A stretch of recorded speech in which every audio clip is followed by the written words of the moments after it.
Hello everyone, welcome to the NN Classroom. Today I'd like to share with you a past paper question extracted from 2017 in time zone 2 May. So that is question number 2.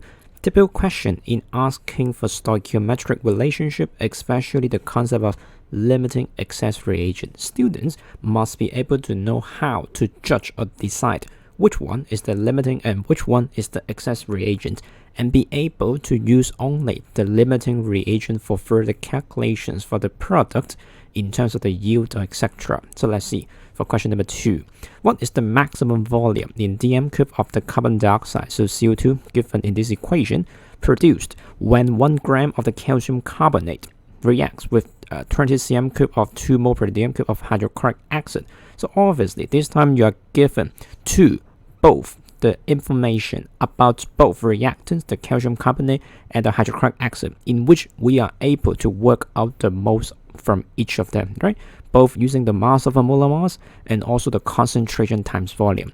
Whenever you realize that too much information is not provided for you to work out anything about the product, obviously this is going to be a limiting excess decision. So that's why first of all we must be able to decide which one is the limiting reagent, and only use the concept of the number of moles from the limiting reagent to judge the yield, or so-called the moles of the product, for further calculation, right? So that's why first of all we should be deciding, so I use some space here, that I just copy the equation first. CaCO3 plus 2 of the HCl, I just skip the symbol first.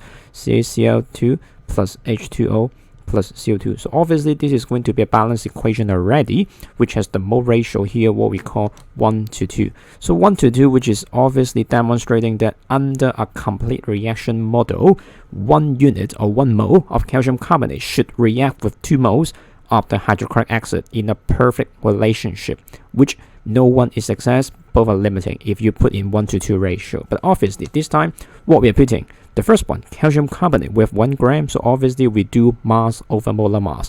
Molar mass already given to you to be 100. So that's why first of all we work out each of them for the moles, right? So the first one, which is going to be 1 over 100, so obviously 0.01, right? The next one, hydrochloric acid, which is going to be another equation, but also work out the moles as well, concentration times volume, so which is going to be 2 times 20, but don't forget to divide it by 1000 because we switch from cm cube to dm cube. So that's why obviously just without calculator we should still be calculatable. This is going to be 0.04, right? Why I work out the number of moles here is because only when we get to know the moles this time, we can decide which of the following will be the limiting reagent, right?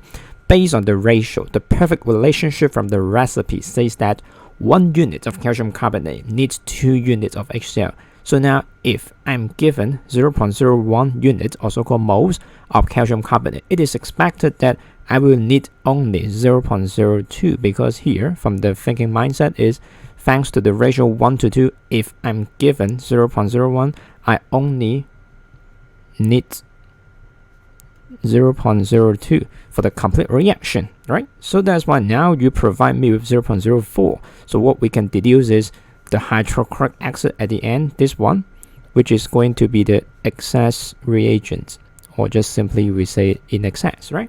Yeah, we can do the similar thinking mindset starting with HCl. So like here, if we are now given to be 0.04 moles of the HCl according to the ratio 2 to 1 this time, 2 to 1, so still we only need about 0.02 moles of the calcium carbonate. But now you only provide me with 0.01, so which is not enough. So that's why both sides starting to think of still arrive to the same conclusion, that the calcium carbonate, which is going to be the limiting reagent, limiting, right? So this is a really important skill that students must be able to know the decision of limiting excess, because we only base on the limiting reagent and do the moles thinking, right? So because also the question only gives us to provide the expression, so which means we no need to really work out the number. So that's why we only work out the number for the decision of which one is limiting or excess, but we no need to work out the exact number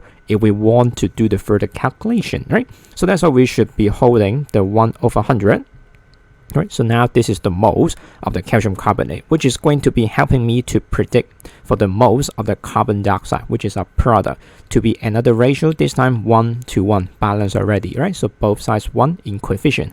So that's why no change. This will be also be the moles of the carbon dioxide, right? So that's why 1:1 ratio. So already the moles of carbon dioxide. So finally, what do we want? Is the volume in dm cube, right, of a gas. So remind you of the final equation that the number of moles, which is equals to the volume over the molar volume, which is going to be 22.7. So that's why at the end, if we want to work out the volume, we should be multiply back the molar volume, which is 22.7. So that will give me to the final answer, right? Again, the skills for the final approach, which is going to be 3 steps approach, remind you. The first one is we work out the moles of this time the limiting reagent. Secondly is what we call the mole ratio. Mole ratio from the given information to the unknown information. So this time it's just 1:1. And finally, we can work out the moles of the target, so CO2, and arrive to the corresponding parameter. So this time the parameter is in volume, dm cube.